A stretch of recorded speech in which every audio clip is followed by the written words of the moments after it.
Hello young ones and grown-ups. I hope you're all very well and been behaving yourselves.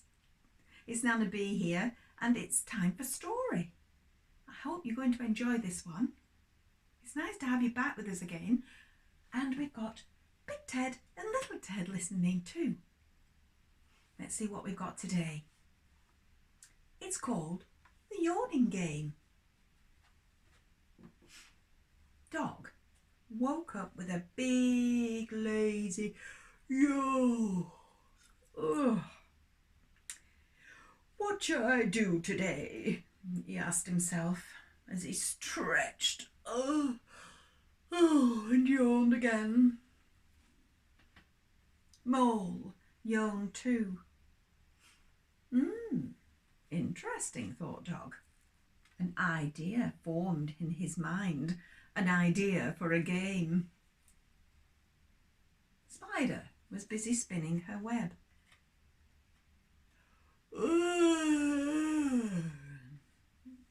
Yawned Dog to Spider, and immediately Spider started yawning too.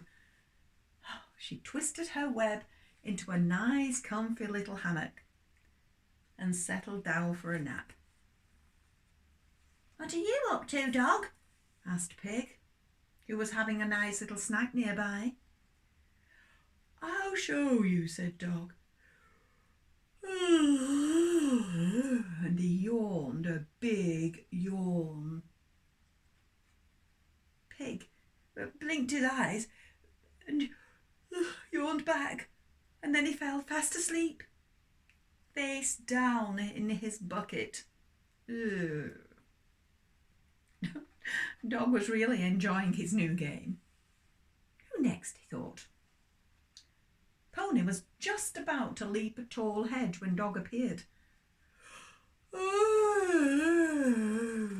Said Dog as sleepily as he possibly could. Pony didn't even get to the other side before he yawned too and fell asleep on top of the hedge, dreaming happily of carrots and pear drops. It worked perfectly every time. Cat slept when she should have been chasing mice, and Fox was left dozing halfway through stealing eggs from the chicken shed. Dog was delighted with himself. Oh, what a great game, he said.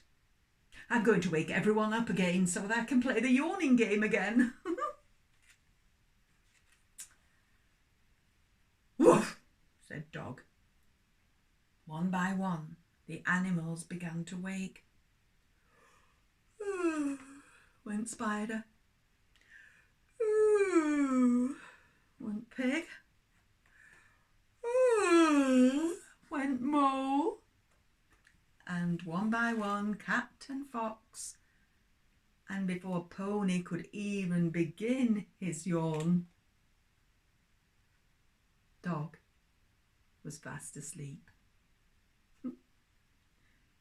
Good night, Dog.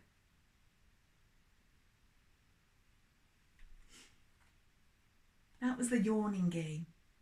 I hope you enjoyed it, and I hope I do see you again soon. Take care of yourselves and be kind. Bye-bye from Nanna B.